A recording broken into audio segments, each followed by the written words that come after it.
secara garis besarnya, secara singkatnya, pada hari ini kami sangat menyayangkan tindakan yang telah dilakukan oleh DPR RI pada hari ini, yaitu dengan menganulir putusan MK nomor 60 dan nomor 70 begitu. Yang itu mengenai ambang batas dan mengenai usia. Yang artinya pada hari ini DPR telah menggunakan tabiatnya untuk menjegal segala bentuk konstitusi dan mencabik-cabik demokrasi yang telah ada di Indonesia pada hari ini. Mungkin penundaan itu bukan alasan kami untuk menunda, karena hal ini sebenarnya sudah terlihat bahwasanya terlepas ditundanya hari ini, besok atau lusa, hal ini akan tetap terjadi, demokrasi akan tetap cabik, dan kami rasa tetap kami akan terus melawan hari ini, besok, dan lusa.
Gentingan demokrasi. Kita kawal keputusan Mahkamah Konstitusi sebagai lembaga yang berkonstitusi sejalan dengan kepentingannya Joko Widodo. Kemudian sejalan dengan kepentingan tidak sejalan anggota DPR melakukan yang namanya tingkat itu keputusan Mahkamah Konstitusi.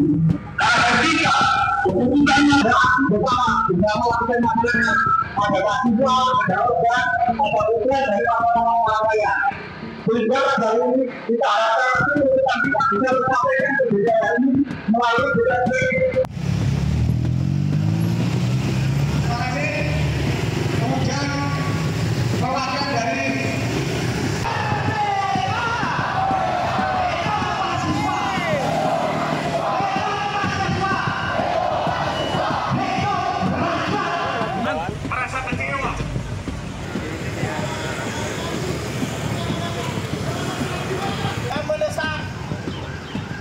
wakil-wakil kami di gedung DPR untuk berhenti membahas agenda-agenda terkait RUU Pilkada pada tahun ini.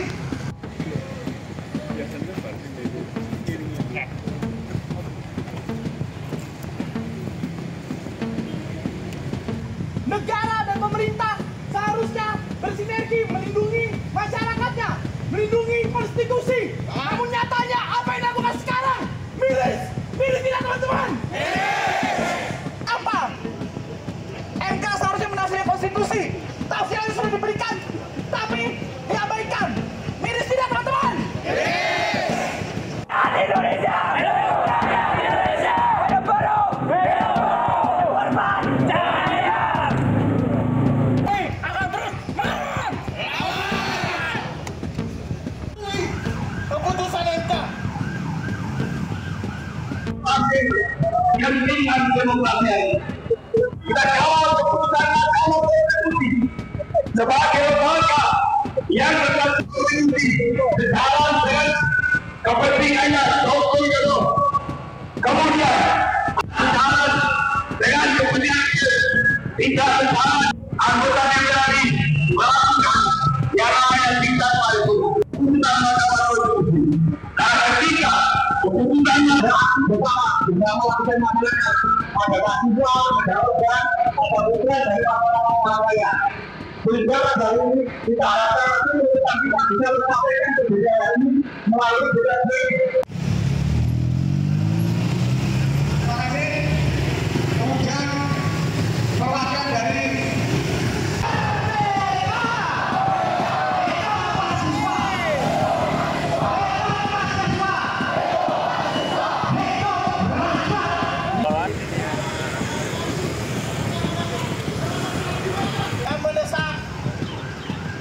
wakil-wakil kami di gedung DPR untuk berhenti membahas agenda-agenda terkait RUU Pilkada pada tahun ini.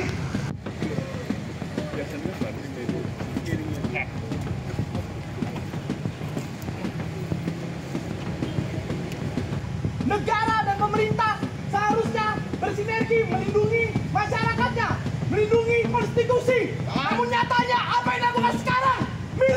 Miris tidak teman-teman?